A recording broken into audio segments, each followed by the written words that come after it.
मन ही मनुष्यानां बंधनम मोक्ष कारणम। बंधन का कारण मन, मोक्ष का कारण मन। जितना मन चंचल रहेगा उतनी ही आपको अशांति मिलेगी। सो जाते हैं तब किसी की अशांति महसूस नहीं होती, दुख नहीं होता। वहाँ मन बैठा हुआ है, मन खड़ा हुआ कि अशांति शुरू। जब तक आप संतों के रास्ते पर नहीं चलेंगे आपकी परेशानी बनी रहेगी। जो मार्ग श्रुति साधु दिखावे, ते ही मग चलत सब ही सुख पावे। संत जिस रास्ते पर चलते हैं उस रास्ते पर चलने से शांति मिलती है। संसार में जाने से धन हो जाएगा, धन बहुतों को है। धन का वाहन लक्ष्मी है, लक्ष्मी का वाहन है उल्लू।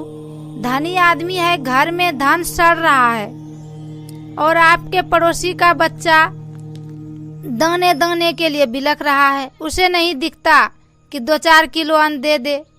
वहाँ तो उल्लू पर सवार है, सोचता ही नहीं, अच्छा बुरा सोचता ही नहीं है। लक्ष्मी है संतन की चेरी, भगवान विष्णु की दासी है लक्ष्मी। लक्ष्मी भगवान का पैर दबाती है।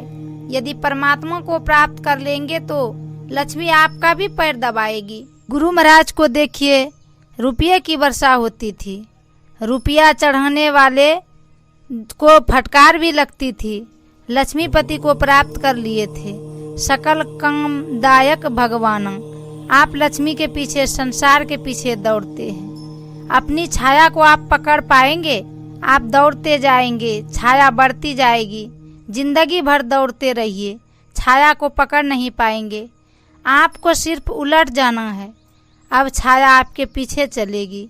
परमात्मा की तरफ हो जाइए, छाया आपके पीछे पीछे, लक्ष्मी आपके पीछे पीछे चलेगी। सन्मुख होई जीव मोहि जबहि, कोटि जन्म अघनासहु तबहि। अब सारा संसार, सारा दुख समाप्त, सारा झंझट समाप्त। एक राजा को बुढ़ापे में लड़का हुआ, बहुत खुश हुए। जैसे राजा दशरथ को बहुत प्रयास के बाद बुढ़ापे में लड़का हुआ था, उसी तरह राजा को भी हुआ। प्रजाजनों की खुशी के लिए तरह तरह की योजना बनाने लगे। सोचते सोचते एक बहुत बड़ा मेला लगाएंगे। मेला में सभी तरह की चीजें सजा दी गई। राज्य में ढोलवा दिलवा दी कि प्रत्येक व्यक्ति मेला में अपनी पसंद की एक चीज राजा को तरफ से उपहार स्वरूप ले सकता है।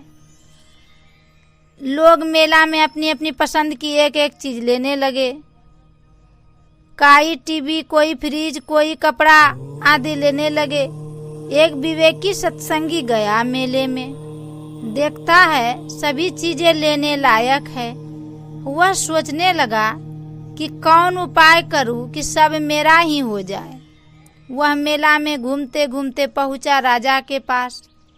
राजा सिंहासन पर बैठकर देख रहा था। वह सत्संगी राजा के पास पहुंचकर उनका पैर पकड़ा। राजा कहते हैं, मेरा पैर क्यों पकड़ रहे हो? कहा, आप भी तो मेले में ही हैं। आपने ऐलान किया है मेला में पसंद की एक चीज ले सकते हो, मुझे तो आप ही पसंद है। अब राजा पसंद हो गए तो राजा का मेला किसका होगा? संसार परमात्मा रूपी राजा का मेला है। आपको अभाव रहेगा किसी चीज का। गुरु महाराज ने थोड़े शब्दों में कहा है कि जो सत्संग ध्यान नित्य रहेगा उसे न कपड़े की, न खाने की, न रहने की कमी होगी, किसी तरह की कमी नहीं होगी। इस कहानी से जाहिर होता है कि एक को पकड़ने का अभ्यास करो, वह राजा। परमात्मा जिसको प्राप्त करने से सकल कामदायक भगवाना सारी मनोकामनाएं पूर्ण होगी। इधर उधर करेंगे तो एक के बाद दूसरी, फिर तीसरी, मतलब एक इच्छा पूरी हुई, दूसरी इच्छा सामने, दूसरी पूरी हुई, तीसरा इच्छा सामने में तांता लगा रहेगा।